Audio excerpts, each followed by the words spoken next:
Hey guys, welcome to HipHughes History. We're going to take a few minutes to go over the word détente.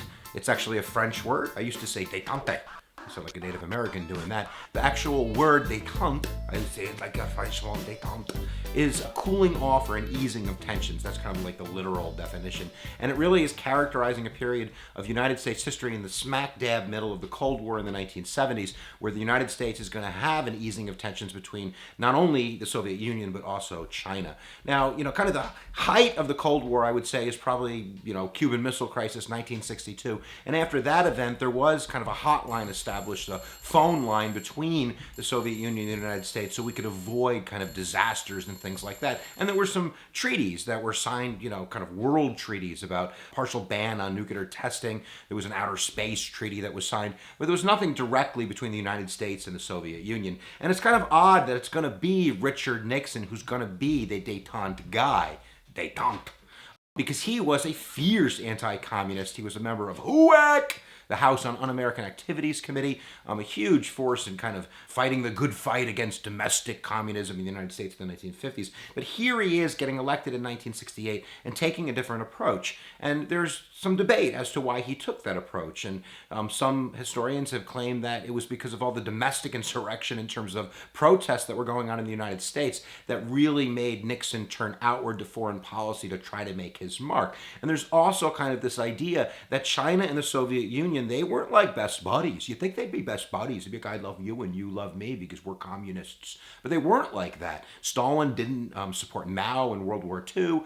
They made him pay cash for weapons in the Korean War. They didn't support their nuclear program and aid them in that. So I think that Nixon's also taking advantage of that kind of broken relationship. So in the early 1970s, 1970, I believe, there was actually kind of an accidental fluke that allowed for this connection between the United States and China to take place at the World Table Tennis Championship in Japan, where one of the United States kind of team leaders accidentally got on the Chinese bus. Oh, he's like, who are you guys? We're communists. Who are you? I'm an American.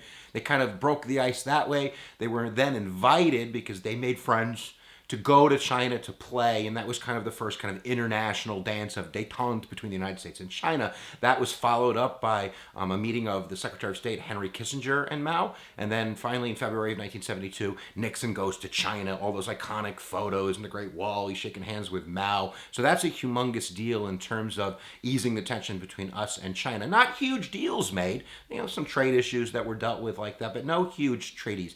Now the Soviet Union is watching this, and they're like, no! What are you doing with China? We don't like them either.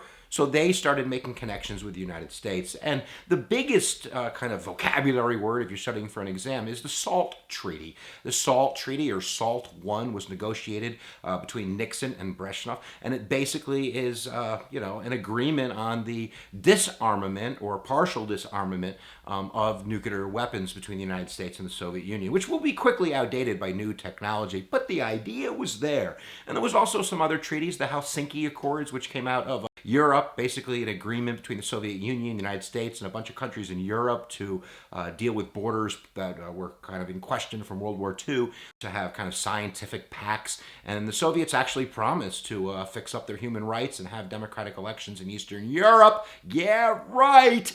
But nevertheless, that was part of détente as well.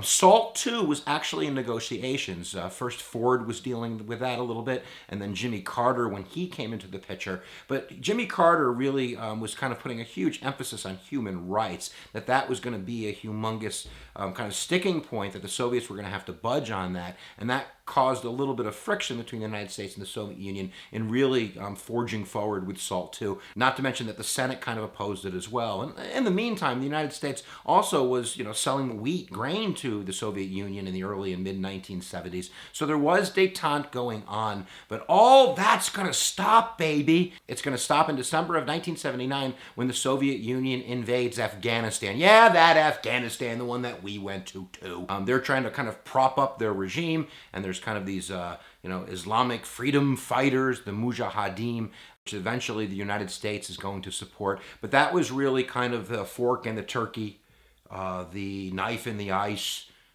The needle in the haystack. I don't even know what to say. Of course, Jimmy Carter pulls the United States out of the 1980 Olympics in Moscow. We boycotted that sucker as the United States and the Soviet Union's fragile relationship starts heading southwards. But that was really kind of the end of detente. Not to mention, you have Ronald Reagan, who's being elected, who is running on the concept that we have to be tough with these guys. We can't do the slow dance of cooling off. That detente was a one-way street that the Soviets were taking advantage of.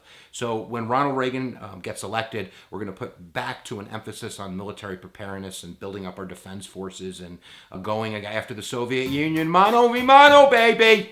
We'll see how that works out, and eventually, I guess, we win. So there you go. So detente, or detente, or detente, I don't care how you say it, just know how to spell it, blow on your hand, and now you're a little bit smarter. So giddy up for the learning, guys. We hope you learned just a little bit. There's tons more I could tell you, but I gotta go yell at the stove a little bit longer. So we'll see you guys next time that you're pressing buttons.